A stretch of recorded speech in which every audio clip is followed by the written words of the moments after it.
Hi, I'm Nisa, Vice President of Diplomacy here at GDIT, where I'm overseeing one of the largest government supply chains, responsible for end-to-end, from procurement all the way to over-the-fence shipping to global locations.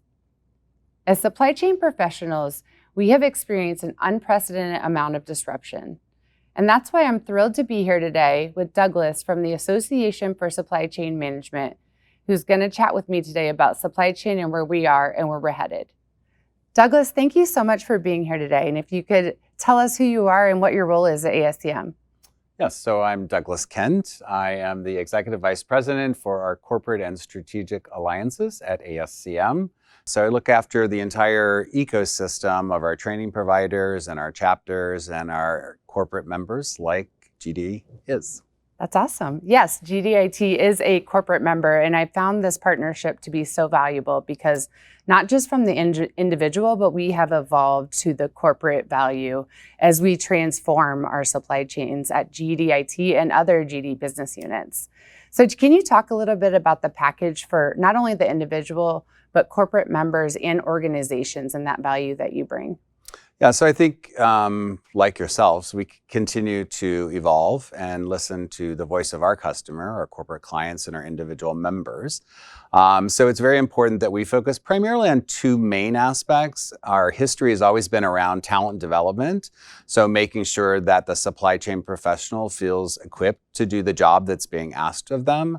But more recently, also from a corporate client standpoint, is not just the individuals inside of the corporations, but also helping corporations themselves transform to take full advantage of what we have to offer and put them really into motion, into play, to counteract, as you say, these unprecedented levels of supply chain disruption. Yeah, I think that's so important. And I want to dig in a little bit on the, obviously, the certificates and the certifications. So can you talk about those offerings from ASCM? Yeah, so we have high stakes certifications. This is the mainstay of our business. This is really trying to educate that emerging professional, again, to feel much more competent in the role that they're being asked to do.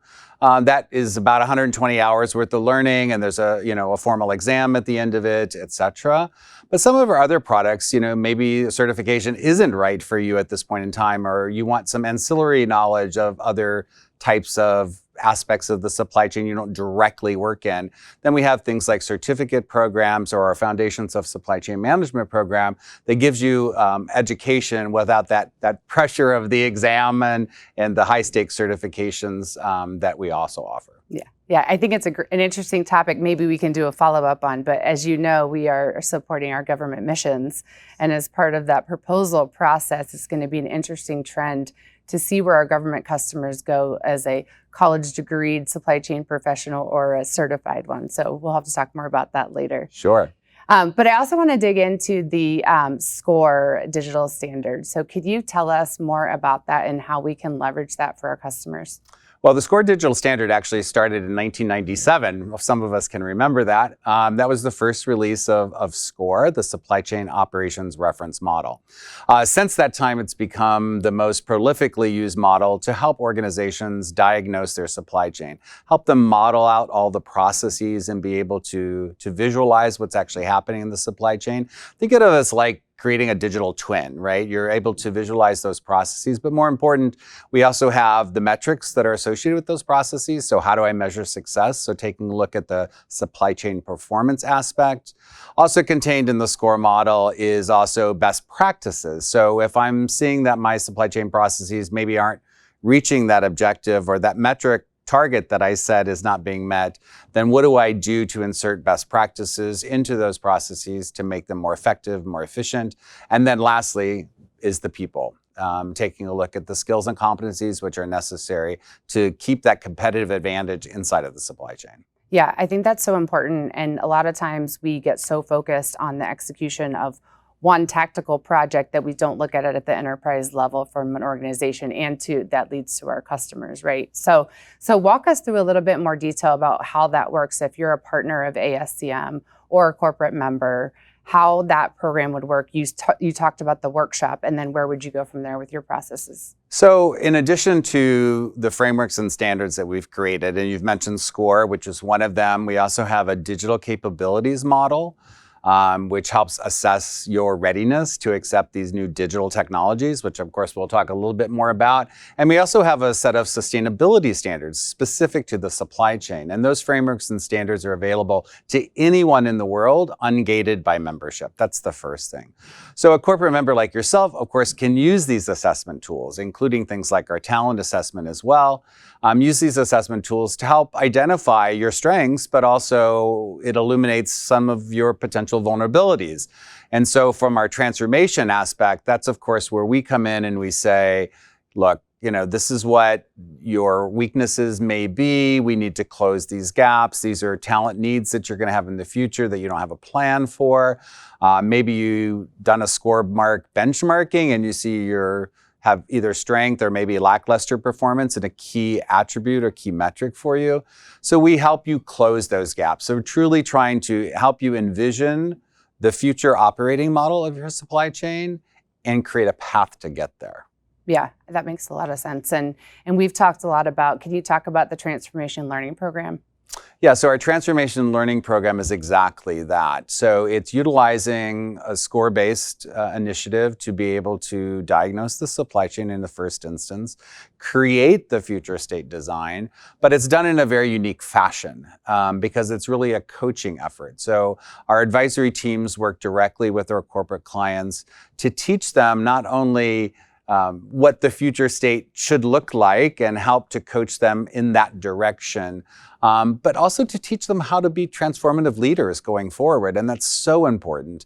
Again, the one thing we know is that the level of disruption is not going to go down. There is no going back to norm, right? I mean, we wish that were the case, but as you mentioned, the number of demand and supply shocks to our system truly are unprecedented. Yes, completely. And we're going to talk a little bit more about that. But I wanted to go back on one thing on the certificates. You guys just released a couple of new certificates. So can you highlight those for us? Yeah, so one of them is about technology, so supply chain technology. So how do we take advantage of these kind of sexy new things like artificial intelligence and big data and analytics and blockchain, which a lot of supply chain professionals may not have the knowledge or the experience which is necessary to really put those technologies into application. The other one is supply chain resilience. So, it's a hard game to play. You have to identify and monitor potential risk events, geopolitical and otherwise, that are happening to try to get a sense of what's the probability of a risk event happening and causing disruption, and what's the level of impact that disruption could have on my business, and making those difficult prioritization decisions to determine which risks I should actually mitigate. And that's the key to resiliency. I love that.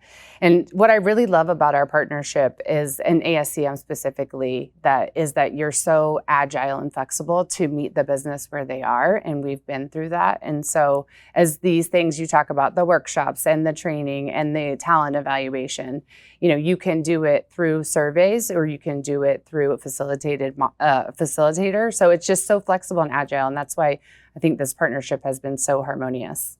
Well, I think that is the association challenge that we have to meet, is that we have to listen to our customers and what their needs are, but knowing that not one size fits all, but we do want to be a home for life. So from the professional entering into the supply chain game for the first time, but also the leaders who are truly transforming the organization, we now have a portfolio of offerings that I think satisfies the objectives throughout the life cycle of a supply chain professional.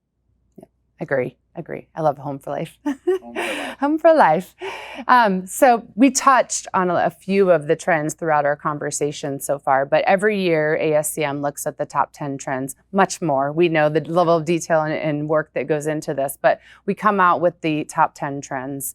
And so I want to talk about one I noticed that was a new trend that showed up on the list today, which was investment in the people and technology. Yeah, I think this is perhaps our greatest challenge, is that we do have all these interesting new technologies that we could take advantage of, and we're making active investments in these technologies.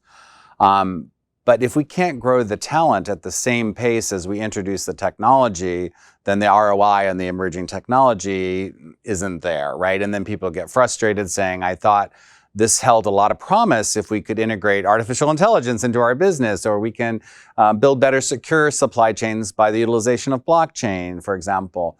But the struggle is growing the talent at the same pace. So both from hiring efforts as well as learning and development opportunities, we need to keep those at a parallel pace in order to ensure the ROI is there. Yeah, makes sense. And at GDIT, we are hyper-focused on upskilling our talent. We call it the year of the people. And so it completely resonates with us. In addition, we have invested a significant amount for our customers to invest in digital accelerators for all the way from zero trust in the cyber world to AI, as you already mentioned, and big data and ML. So we're completely tracking. I think, again, that's why this partnership is so phenomenal. Yeah, and giving you the opportunity to network with others in the sector and learn from other sectors as well is a big part of our value proposition. Yeah. I also noticed in the trends that digital supply chain stays in the top two. Now number one, yes. Yeah, now number one. So talk about where you think we are on digital supply chain. I think digital means different things to different people. But what we know is that doing things in a digital way isn't doing the wrong things faster. It's really taking a really thoughtful rethink of how the supply chain should work and how we service our customers and how we do things internally. Particularly in complex environments where you have multiple business units and what can I do to exchange information necessary between business units or with customers or with suppliers. So tackling the digital world there's no quick fix, there's no silver bullet to that. One of the reasons we have the digital readiness assessment is to take a look at all the various types of digital technologies to see how ready you are to accept those and have integrated them actively into your business. Yeah, that makes sense. And we're all at different phases of the transformation, as we know. But I love the intersectionality of, in the last 5 years, how IT and supply chain have really come together to form this technology. And so I just think it's phenomenal to watch. Never should we have silos again. For those of us who were in supply chain before people talked about it at their dinner table, I think it just makes us happy. Yes. So what else about the trends that I didn't pick up on that you wanted to point out? Well, I think we would be remiss not to talk about sustainability. I know it's important to your organization. It's important to us as individuals. It's important to our planet. So managing a supply chain that takes on the responsibility of running that sustainably, we have to move from this being an aspiration to operationalizing it into our business today. And I think that's going to be, in addition to what you mentioned relative to the adoption and integration of digital technologies, I think the other is truly live our mission, make the world better with supply chain. That is the mission of the association, and making sure that sustainability becomes part of the organization's DNA. It isn't a second afterthought. And I think this is critically important, particularly for our future. Yeah. It isn't a report or a metric that we're measuring, but it's a discussion in the C-suite from a decision-making standpoint, just like supply chain became over the last couple of years. Exactly. It goes way beyond regulatory and compliance and ESG and using the GRI metrics, et cetera. These are important to know where you are and how you're progressing, but it goes way beyond that. Yeah. I did not mention, but I am on the board of directors of ASCM, which I am happy to do, and I love doing that. But one of the reasons that I selected ASCM above others is because ASCM understands the importance of the government mission. Although you do provide, you are agnostic, so you provide services to commercial as well and retail, but you do understand that importance of government. So, in the global perspective. So, can you talk a little bit about ASCM's engagement globally? Yeah, so we are the largest association for supply chain professionals across the globe. We just hit this beautiful 50,000 member mark, which we've been trying to achieve. Congratulations. Thank you. So we operate in, more than 100 countries now. And again, I think that global presence is critically important. And there's a lot of global shifts going on in our world. So understanding from the people who have feet on the ground and our memberships that sit in other regions and other countries, it's very important for us to understand what's happening, because there's a lot of, let's just call it, geopolitical shift which is happening. And that unknown of unknowns. Yeah, exactly. And so we need to have the pulse of that, and having a global presence like ASCM does allows us to be able to understand and not just think that, the epicenter of the US is the only thing we need to pay attention to. Most of our supply chains do have a global footprint, and that footprint is changing for different reasons as well. And we need to understand the trends of the supply chain network itself as well. Yeah. Thank you so much for being here with us today, Douglas. I really appreciate ASCM and their mission in making the world a better place through supply chain. So it was great having you, and we hope to have you back soon. Well, thanks, Nisa, for having me, and thank you to GDIT for being a member. And for more information, you can follow up on the GDIT Supply Chain Perspectives page or ASCM's website.